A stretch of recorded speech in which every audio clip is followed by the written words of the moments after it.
So I'm going to introduce our host, Myra Jolivet.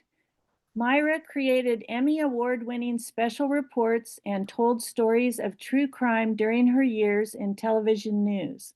But traditional mysteries motivated her to write the Sarah Doucette Jean-Louis series. Like Myra, Sarah is a San Francisco Bay Area native with mystical Louisiana Creole roots. And she tells us she's distantly related to the new pope. She leans into Louisiana spiritualism to help her solve crimes. Sarah's story is in the UC Berkeley Bancroft Library, and Myra is currently working on book 4 in the series. She will be interviewing author June Gillam. June writes the Hillary Broom crime fiction series, exploring the shadow side of humanity, chasing an obsession to figure out what makes ordinary people mad enough to kill. Her books explore topics like women's empowerment, racism, greedy land development, and intergenerational trauma.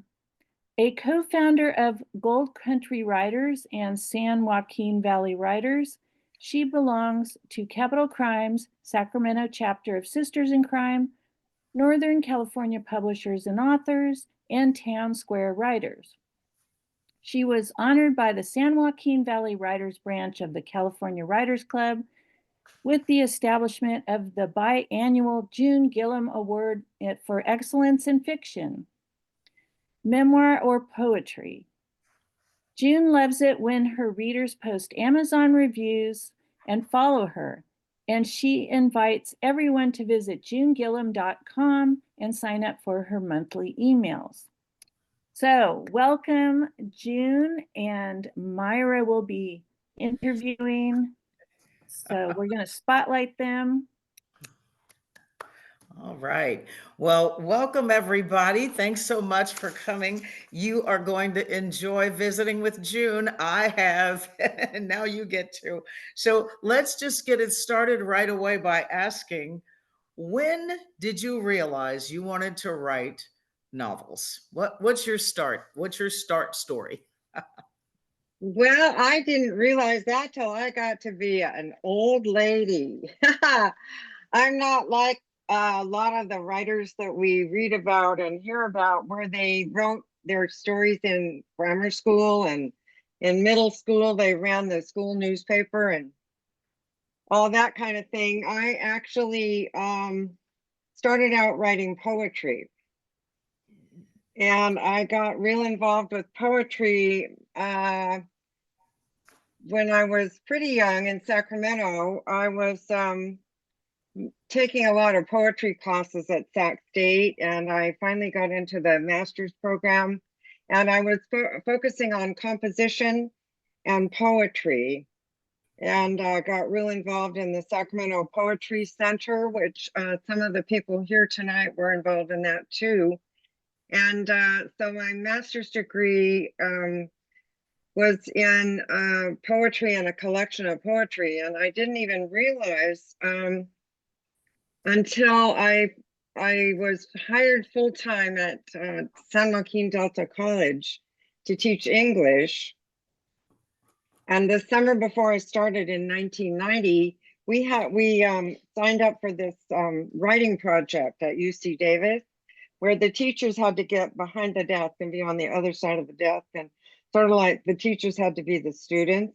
Nice. And so our teacher had us write. She told this really great family story about herself on a roof, and she was stuck up there and she couldn't get down, and so that was one of her family stories. So she put us in groups of 4 and told us to tell stories that we would tell around our family holiday table.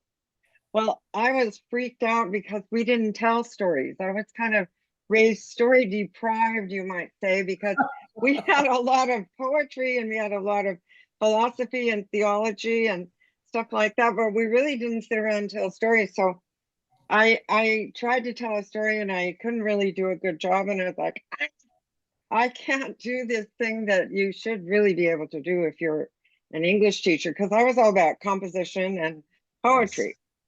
Yeah. So I ended up taking lots and lots of classes and ended up actually teaching writing the short story because we all teach what we most need to learn according Yeah. to some experts in the field. It was, I think it was Jonathan Livingston Seagull's author in Illusions. He said that we all teach what we most need to learn.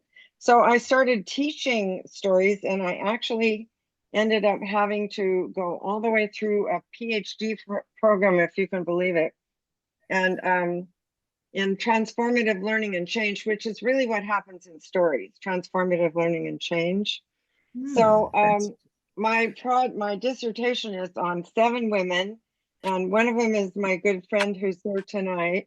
And we spent a semester women writing stories containing conflict because I was raised also as goody two shoes, and we couldn't really ever get into conflict.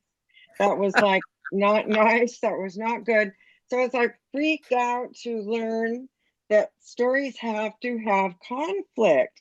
And so my conflict was killing at the beginning because it had to be big, it couldn't be small conflict. So that's what started me on novels.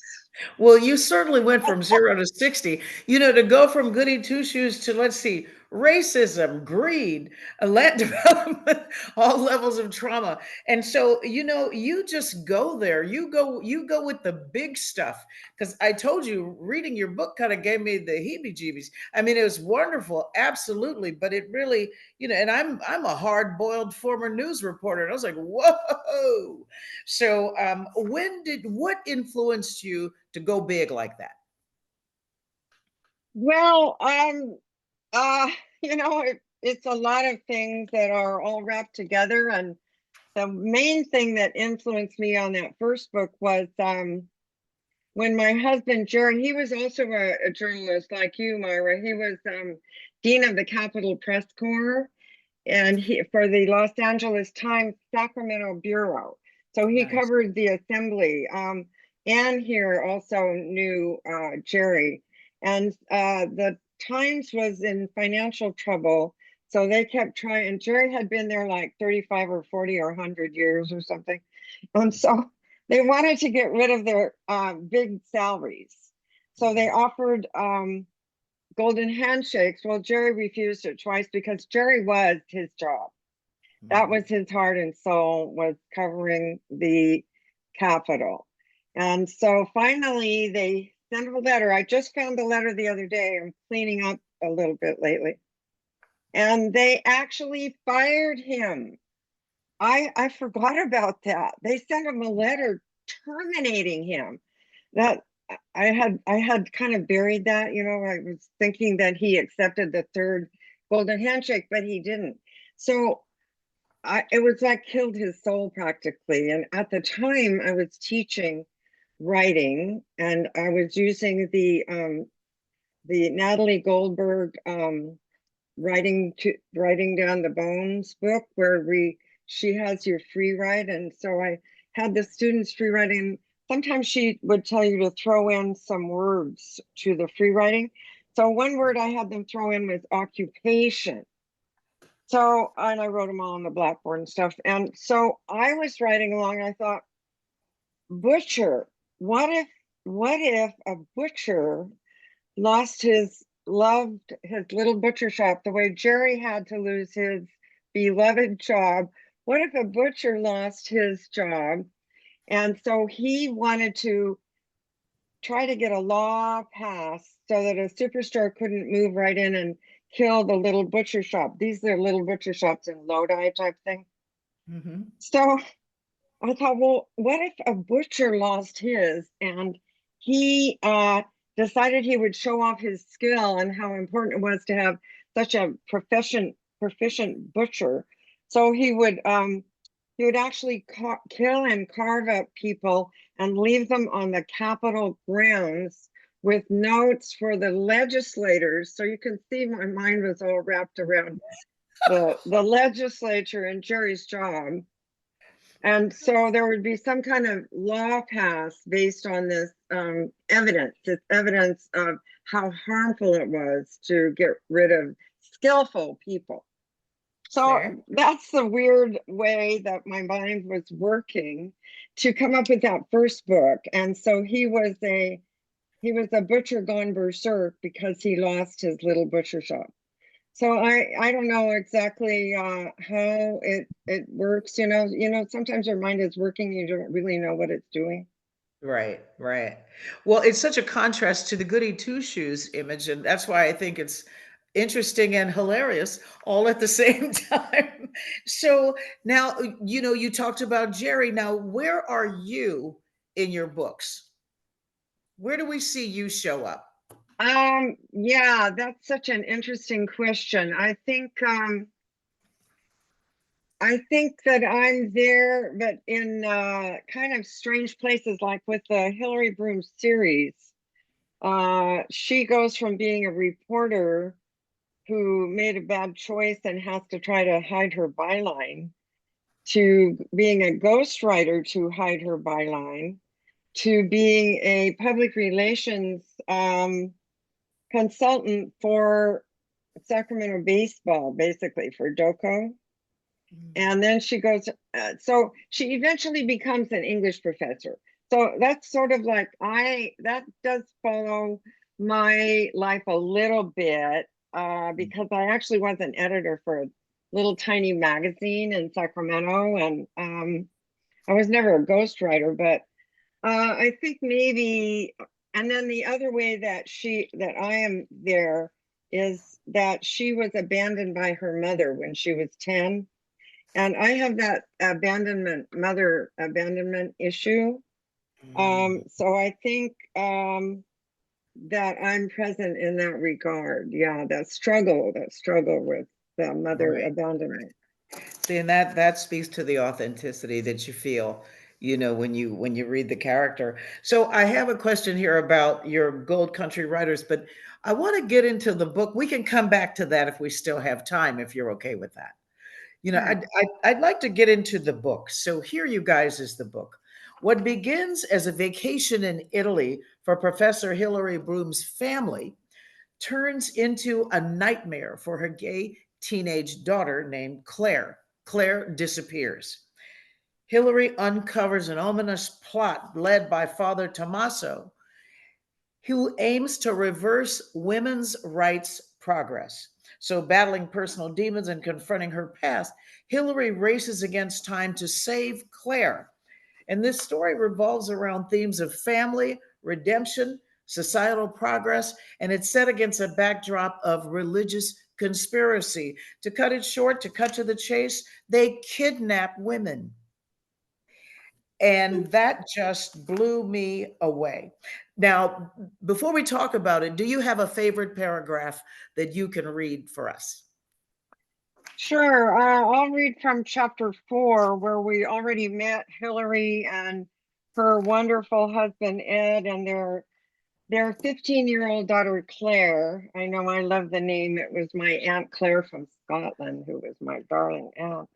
Um, and so we've met them, and we've also met Father Tommaso, the main character who leads this cult group of men who were actually instituted by a cardinal. So the cardinal has no name.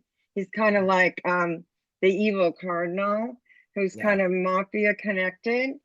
And so in chapter 4, Father Tommaso has gathered the cardinal with about 8 men who are in a group of men who are trying to do something about the woman problem. Women are just trying to be too powerful. They're trying to take over in the church, in the workplace, and everywhere. So they're in the basement of one of their restaurants, and candlelight is flickering from the sconces on shadows, making shadows on the stone walls in the basement. And a character named Vito, he's a spiritual counselor and a psychologist. So he's one of these men in the basement working on the woman problem. So Vito, his name is Vito. Vito cleared his throat. I say, let's choose a fallen soul and save her with my therapy. Share her testimony with others. Return to tradition. A hush fell over the room. Vito turned to Father Tommaso and continued, your parishioners have benefited from my hypno-convert process. It's legal here in Italy. We should use it. Tommaso considered the parishioners he had sent Vito for counseling, especially the two young women with homosexual inclinations. They each were married to men now and had children on the way. Pietro's face paled. What do you mean, choose a fallen soul? You're not suggesting kidnap, are you? Not kidnap, certainly. Not for ransom, Vito said. Just select to convert and save their souls. Wow. And it is chilling, like I said earlier, when you read about it. So what are you showing us in this particular Hillary Broom story? What was your message and your purpose in this particular story? Well, I looked around and noticed how much energy was building to try to return women to traditional roles among certain groups, not among every group, but among certain religious groups, Catholic radio, and the manosphere. You might have all heard of the manosphere, where incels and other men rant and rave against the power of women, that they have too much, they should go back to being barefoot and pregnant. And I selected a midwife and a nun, and then the teenage Claire, who has come out last year as a lesbian. So I selected those three to represent women who have a lot of energy from the patriarchy aimed against them nowadays. And I thought, what if a really bonkers kind of group formed that was actually working in a totally bizarre way to try to convert them and move them back into traditional roles. So it's a what if. All my books are what ifs. What if this, what if that in Yeah. the system. So Father Tommaso, what makes him the way that he is? What makes him there's resentment, there's anger, there's, what fuels him? How did he get to be that way? He's not quite 50 years old, and he was born to an Italian prostitute who never knew who his father was, and so he never knew.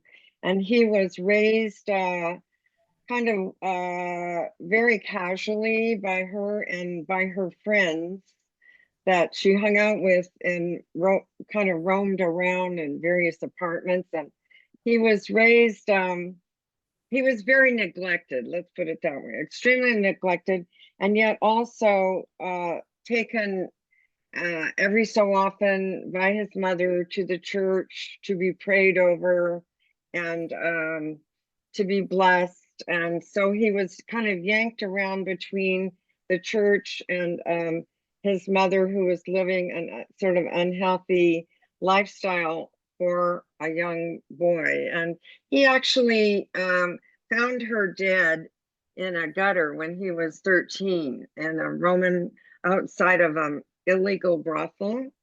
And he was sent to live in an orphanage with Father Joseph in a monastery a few hours away outside of Rome.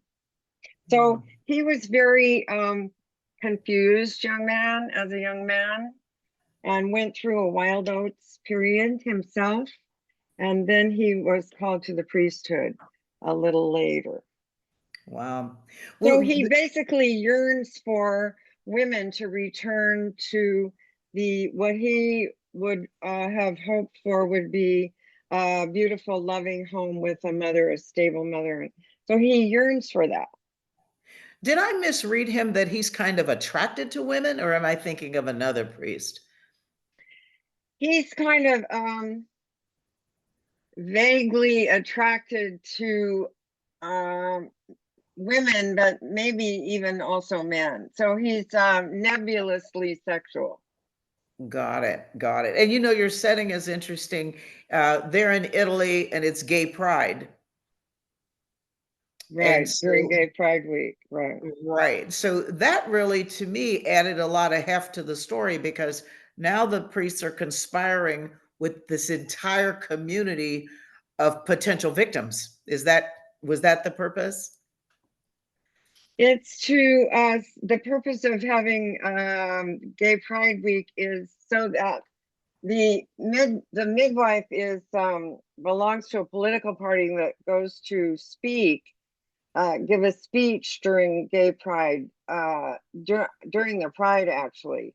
And so the victim is a activist in women's health issues. She's the midwife. And so it's to lend the atmosphere needed to for them to find her and drag her out of there being they're very righteous about what they're doing. Self-righteous. So I don't want to give too much away because I have questions that I want to ask, but I think it'll give a little bit too much away. So before we open up the floor for questions, let's hit a couple of other areas that we talked about. Tell me about co-founding Go Country Writers. What inspired you to get that going? Well, I had been active in Sacramento capital crime, Sisters in Crime, and I was living in Sacramento. But then I moved to Auburn.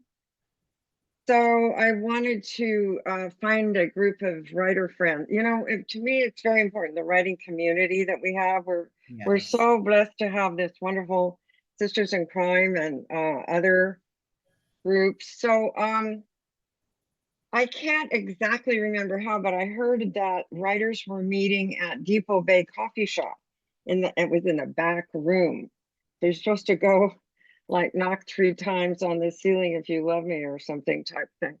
So you're supposed to go to Depot Bay Coffee Shop and ask where the back room is. And so It's like going to a speakeasy. yeah, we didn't have to have a secret word, thank God. So this little tiny room, just one table, and there were about 6 people. Mary Ellen Burns, I don't know whatever happened to her, but she wrote a book called um, Big Rigs Are for Women. She was a big rig truck driver. So she was Wow. writing a book, yeah, about that. And so we met informally, but Susan Korn joined us, and she was in human resources in Kaiser, and she had just retired, and she could not stand it because it was not organized.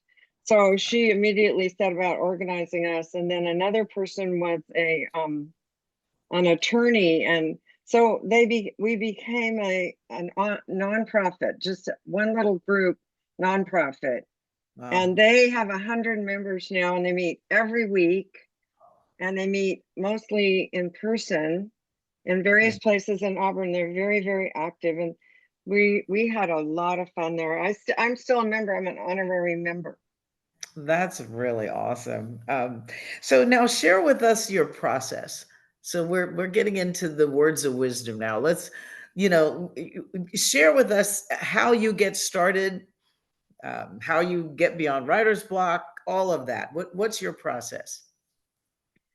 Well, I did start getting up at 5 in the morning, and right after I finished my PhD around 2004, um, I got up at 5 in the morning because I was working full time and driving to Stockton from Sacramento almost every day. So that was the only time I could write. And so I would get up at 5 and write for a couple hours. And what I really was doing was writing before my editor woke up, which is one thing I learned. I took a lot of writing classes. I Mhm. even took the Stanford online novel writing certificate I have.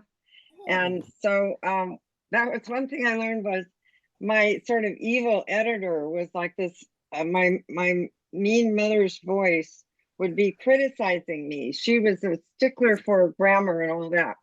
So I would get up and write. Well, it's still really foggy brain. And so you're kind of get up and write before the editor wakes up.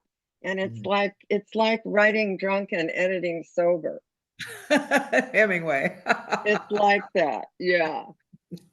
That's fantastic. Now, I ask everybody, planner, plotter, pantser, somewhere in between, both, how would you classify yourself? I started out as a pantser. Mm. And so I wrote that first book, House of Cuts, just wrote it chapter at a time, chapter. But Mhm. then I found out that it was actually two books in one because was the reporter in that book. And then there was a main character named Amy. So I had to actually separate the two books. And so Amy's been sitting in the drawer for 12 years and now it's her turn. So that's what I do is get up. I still do that. I still get up really early and start writing. But late in the last year, instead of writing right away, I've been marketing and like writing things to go in Twitter and writing all kinds of. Yeah. And so now that I actually have 12 books published. Wow. Six are in the series, the crime novels, but two are poetry books, one is a children's book, and so there are various books. So I thought, well, you should really be making a little more money. And because that doesn't really occur to most writers don't, well, some writers go into it for that. It's called writing to the market, but Okay. I wasn't writing to the market. Yeah. And You were so only lately have I realized, oh, I think I should be more deliberate about this. So instead of writing right away, like I used to, Mhm. I do start in now on the marketing and then I return to the writing. So it's not a very good process, Myra. I don't recommend it. I really, I really don't. Well, are you cozy with outlines or is that not you? The I outline. have to move to outlines. So getting back to your question, yeah, so when I realized that pantsing wasn't producing one book, but like kind of a schizophrenic book practically, then I started outlining. I started trying to outline. The best way of outlining for me now is to use Scrivener. So Uh, Scrivener along the one margin, you can write all your chapter numbers and you can, I've been also, lately I've been screenwriting because one of our speakers for San Joaquin Valley Writers, Becky Ellis, she stresses so hard, scene. So uh, the action and the dialogue, action, dialogue. So now I've been my chapters now are more like uh scenes from movies. I'm trying to, Interesting. I want to say though about process and all that. I think people learn as they go along. I don't know if everybody is the same as I am, but I change and I try to improve my process and yeah, so it changes. It's a Yeah. growing thing. Well, and I think you're right. I think process is probably as unique as we are personality wise, because everybody has their own comfort level. But when it comes to writer's block, I think that's something everybody's experienced, and people have different ways of coming out of it. What have you found works for you? The phone? Let me let me say that I love this. What I do is I can stay at my desk and play solitaire. Whenever I'm stuck, I just get my phone and I just bring up a game of solitaire and it makes me stay there. It's like what we call butt glue. It keeps your rear end in the seat because that way I'm a little bit diverted, but I'm right here ready to go back to work. So that's been working pretty well. That's interesting. Butt glue. I love that term. So, That came from a Whidbey Island conference where we were in a big auditorium for the keynote speaker, and on uh, every seat was a bottle of Elmer's with a new label, and the new label said butt glue. well, I have to steal that. I have to use that somewhere. So we have quite a few questions stacking up here. So I don't want to hog the floor. Um, Rick, Claire, Karen, can we open up to questions? Yes. Well, I've And got Rick a few will, questions that have already been sent in, and I got a couple more coming here right now, but let me start with the beginning here. Okay. Let's see. How did you come up with the idea of the story? And please tell us about your research. Well, I just do tons more research than I need to. Way more research. Yeah, like in the Scrivener, more than half of it is research. And I try to label the research, so some is settings and some is objects, and then there's the character list, and then there's just other interesting things. Yeah, way too much. But you know what? Lately, I've been using Claude AI, CLAUDE AI, and it's great for research. My best example is that I asked Claude to give me 6 names of Italian male villains. And it gave me 6 wonderful names and the reasons that they would be good for villains. I actually didn't end up using any of those, but yeah, the research now is yeah, it's also going places. Like I went to Italy twice to research the book, the Fallen Kings, Unholy Secrets. And then I went to Ireland 3 times. And now this latest one I'm working on, trilogy book 1, is set in Tahoe. It's called Tahoe Shadows, Lessons in Fear. So I like to go to the places where the settings will, where the story will happen. That links to the second question was that you did travel to Italy for research. What was your favorite spot while you were there? Venice. Venice. Yeah. Venice was so wonderful. What was it especially that I loved? I just loved so much. Well, for one thing, Rome is really hard to, so crowded and taxis everywhere. And then you have to wait in line although waiting in line for taxis, I met some wonderful people.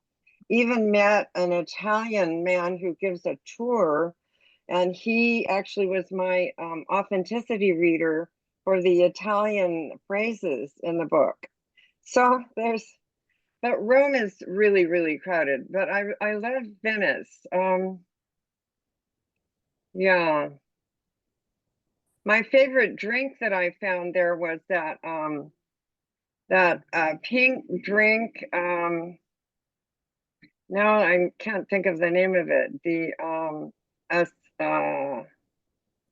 Well, it'll come to me. You said Negroni? it's pink? Yeah. I can't think of what that would be. That's not a Bellini, is it? No, Hmm. it's we even sell it over here now in little bottles.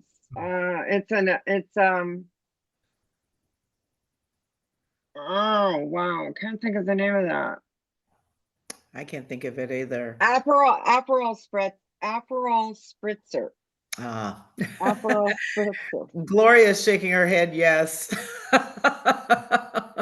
best. A The couple other best. people too. Sorry, go on, Rick. Can you tell us a little bit about Amy and the stories you will be writing for her? You know, Amy came to me so long ago, and she's half Miwok Indian. My father had a ranch in Shingle Springs, and it had a giant boulder with those holes in it. It was an Indian grinding kitchen. So I would go and sit there, and the little tiny oak leaves and the acorn cups would fill up those little holes. And I could just feel the spirits there of the women gathered there grinding those acorns. And then I read some books by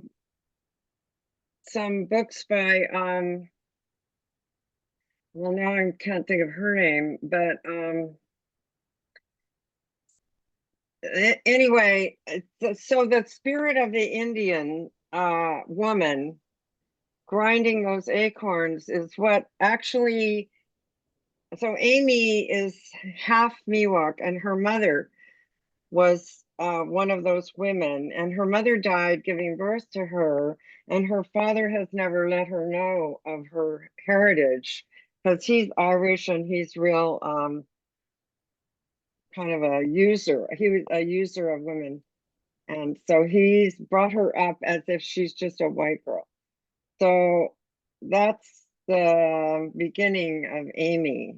And so that requires a lot of research. You know, I feel like I'm out of my depth there. And so Myra's cousin might be able to help me. And then so I need a lot more research about that particular community. But it's close. It's actually the Shingle Springs community. So yeah. Sounds like another field trip. Yeah. Was that the Marble Valley that your father had this property? It was in Shingle Springs. Yeah, in Marble Valley there, or because I saw a lot of grinding stones there when I was working there. Yeah. I've never heard Marble Valley. I don't know that term.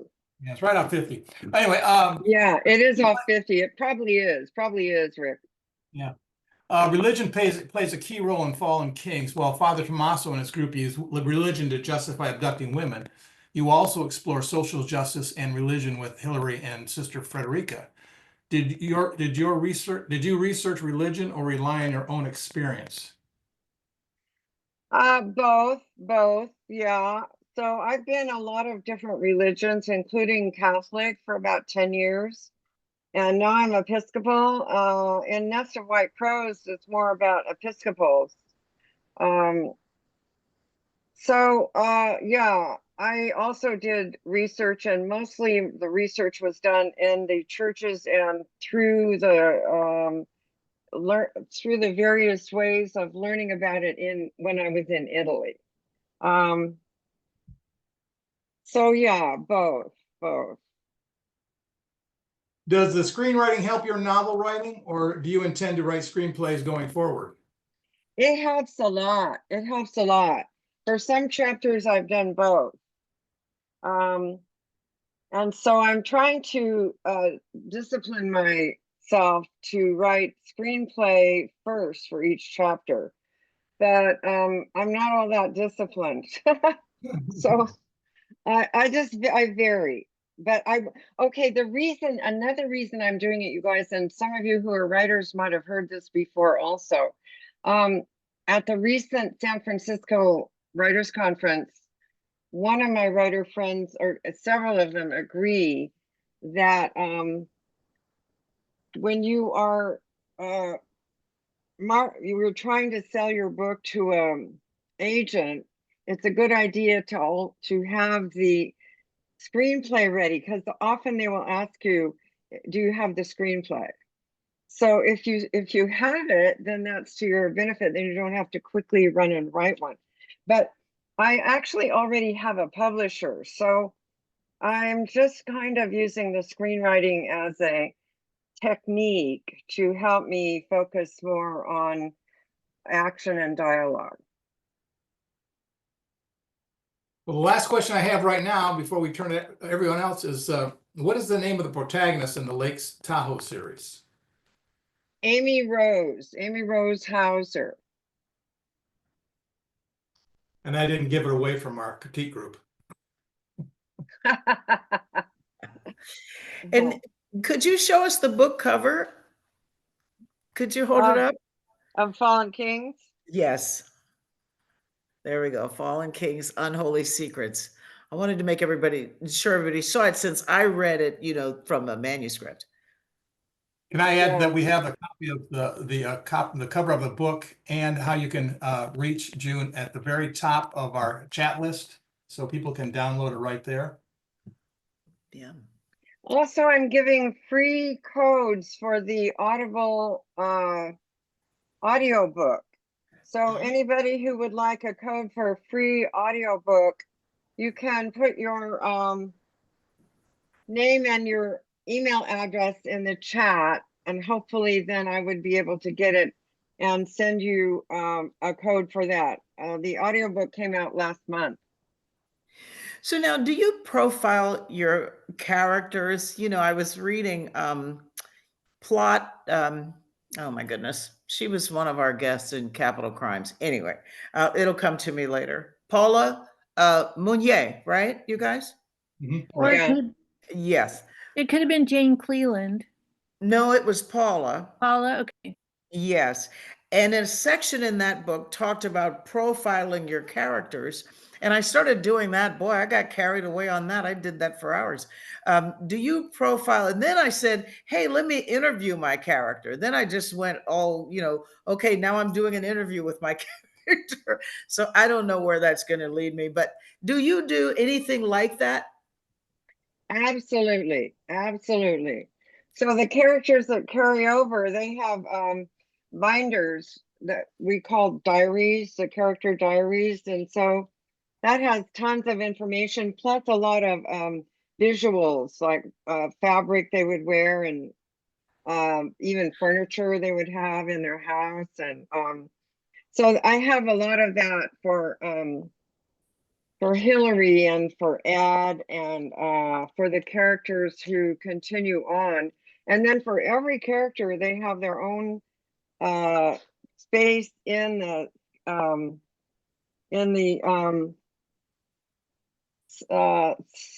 Scrivener that long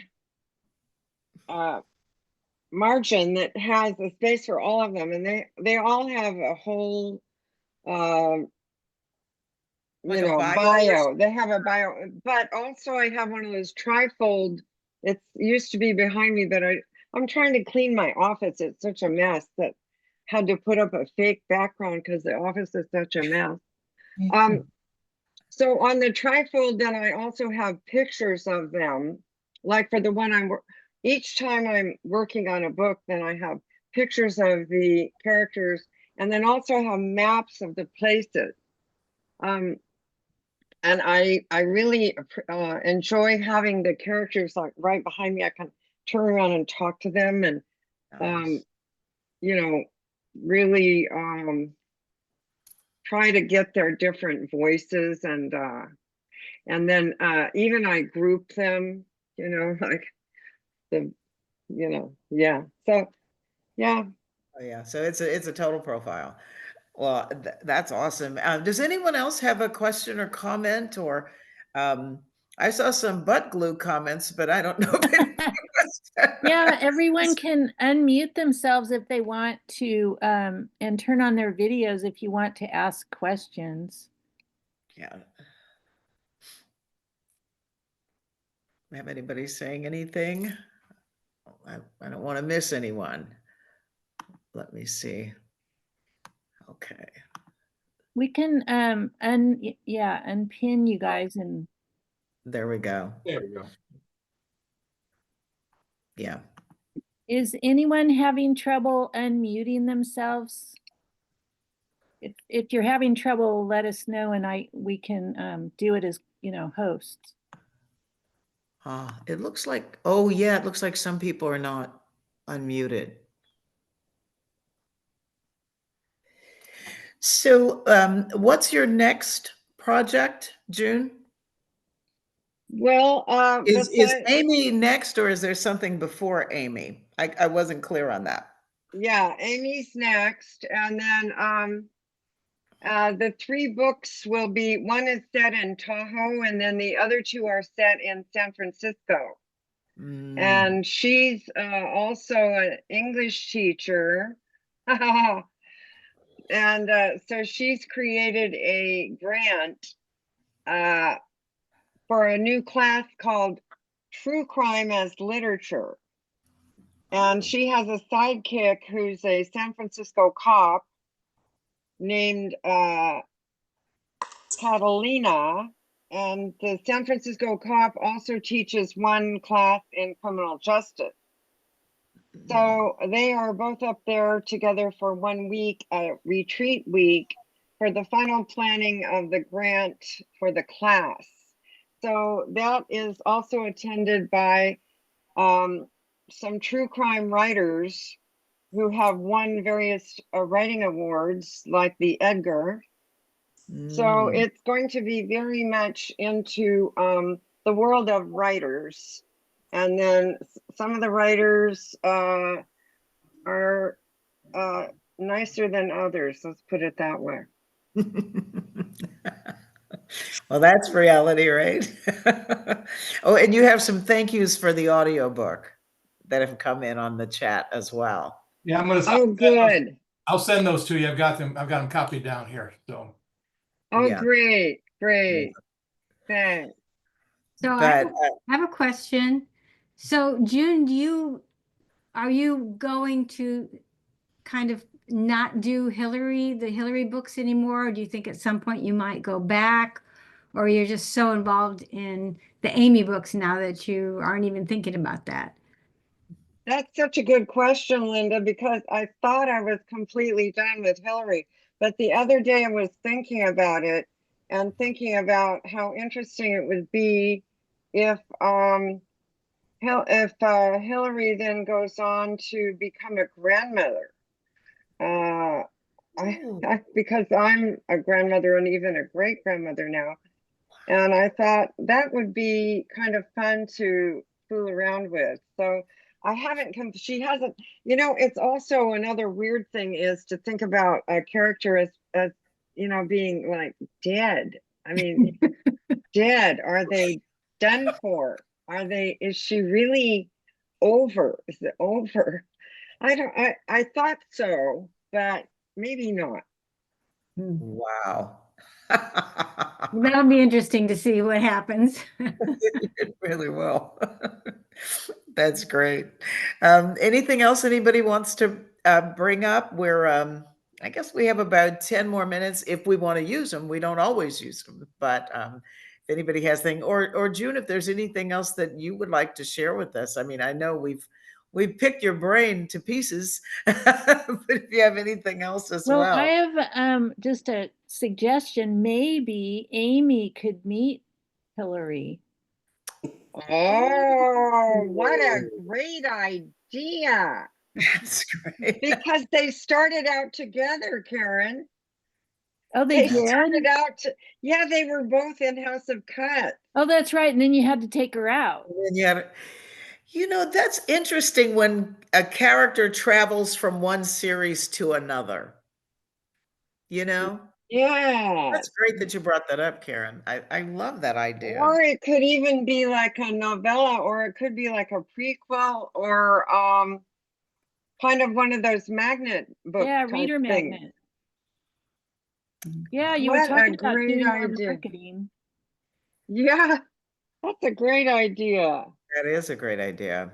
Well, the only other thing I wanted to say was that Terry Shepard, a lot of us know Terry Shepard, and he just posted recently that he's done over 300 author interviews, and he's learned that many of us share in common that the therapeutic nature of exploring our pain through the characters in our stories takes courage. And so courage, I just wanted to say it is needed, and that's my very favorite, my favorite inspiration is from Erica Jong years ago when she wrote an article called The Housewife as Artist. And her quote is, "Everyone has talent. What is rare is the courage to follow the talent to the dark place where it leads." So I think that we all just are blessed to have each other and the support of each other, because it is a little scary being in these lonely writing places. And putting your work out there, putting your baby out there to whomever, no matter how large or small the public, but it's just putting your work, your soul out there for people to enjoy or criticize. It just comes with that, right? Does Jim, Pam have a question? Yeah, go ahead, Pam. I just want to thank you for everything that you've done for the San Joaquin chapter of the California Writers Club. And I want to thank you for what you've done for me. You know, you've really taught me a lot about writing and you've helped me become a better writer. Oh, Pam, thank you. Awesome. You're so wonderful yourself. Ah, that's sweet of you to Oh, say. and also, let's just toast each other. Here's my little wine for the end of the show. I've just got Pam is a kombucha. wonderful wine tour buddy. So anyway, Have to we go are soon. really all blessed to have each other, and really to have the wonderful capital crimes chapter of Sisters in Crime with some wonderful misters too, Rick. Yeah. Well, people always tell us that this chapter, that's why we have members from all over, because this chapter is just so supportive. I know since I've been up here from the Bay Area, this has In my been just camera, but wonderful. I've been on Zoom on this before. Yeah, and we're going to have Left Coast Crime in Sacramento in 2026, so we'll all have a chance to really just jump in and be busy writers and supporters of each other at that Left Coast Crime in Sacramento. San Francisco. San Francisco. Yeah, San Francisco. Oh, I mean, is it San Francisco? It's San Yeah. Francisco. Yeah. Can you see Listen, that? you guys can't see me because I can't seem to get my camera to go on, but I'm Anna and I'm co-chair of that with Yay. Michelle Pryor. And we've started planning. It's going to be really fun. The other thing I wanted to say is we're the NorCal, of which I'm vice president, is having their showcase, and June's going to be one of our featured speakers on Sunday, and we're having it on, there's going to be a Zoom recording. I don't have, because I'm on my wrong computer, I don't have the link, but I can send it to Karen, who can post it. So anybody who doesn't want to drive to Corte Madera, but you can watch June and probably a few other members of Cap Crimes as well. I don't know everybody who's in both, but yeah. Anna, And I'm sorry. For some reason, I was thinking it was Sacramento because I just found my Mining for Murder Sacramento 2012. Oh, man. 2012. when Yeah. I met you, I think. Yeah, 2012. There were so many of us that are still active. Oh, We're yeah. in the 2012 booklet. Yeah. So Anna, I'm sorry. Yeah, it's in San Francisco. Yep, it's in San Francisco, and it's the 26th of February through the 1st of March. It's early next year. And it's going to be at the Hyatt, David. Hyatt Regency on the Embarcadero, directly across from the ferry building. And boy, I went with my friends and had lunch over there last month. And we went in every store and looked at every restaurant and read every menu of the ferry building. And so it's going to be really fun. That's There's perfect. good food and fun things and some shopping. It's That's a awesome. wonderful place. Yes, amazing is. place. You can all sign up now if you want. And of course, if you sign up early and would like to volunteer, we can get you on a volunteer gig. So, And Anna, isn't there a discount for signing up before a certain date? well, the first discount is gone, unfortunately. There it Oh, for pretty much it's $3.99 now. It was $2.99 maybe, 3.49, something like that. I don't remember because I don't have to pay this year because I'm working. That's the benefit of not the hotel. I still have to pay for the hotel. and I so read that wrong. I thought it was before November of this year. I think it's December, but I could be wrong. So Ah. go to the website, Left Coast Crime 2026, put it in Google and it pops right up. And you can, I'm already registered. I know. Yay. I know some of the people are, and you know, anybody who registers and wants to reach out and get on my volunteer list, you're welcome to reach out to me. It's my name, Anna Manwaring at Gmail. So it's easy. Or vp@syncnorcal.org. Either way. Awesome. And I am Cap Crimes as well. So Yes. Thank Wow. you. Yay, me too, me That's too. awesome. Can't Well, get enough, yeah. this has been, as always, to me, it's just so wonderful to speak with each other and have these visits. I hope you guys enjoyed as well. And June, thank you so much and for sharing Fallen Kings and great information about yourself and how you do this, how you do you. Thanks Well, everybody. thank you, Myra. And Myra is doing a fabulous job. She does interview and set things up ahead of time and it gets it all organized. So thank you for all the work you put into it, Myra. It's really great. Thank you, Myra. Yes. Well, thanks all of you. Good night. Thanks, everyone. Good night. good Have a night. good evening. Cheers.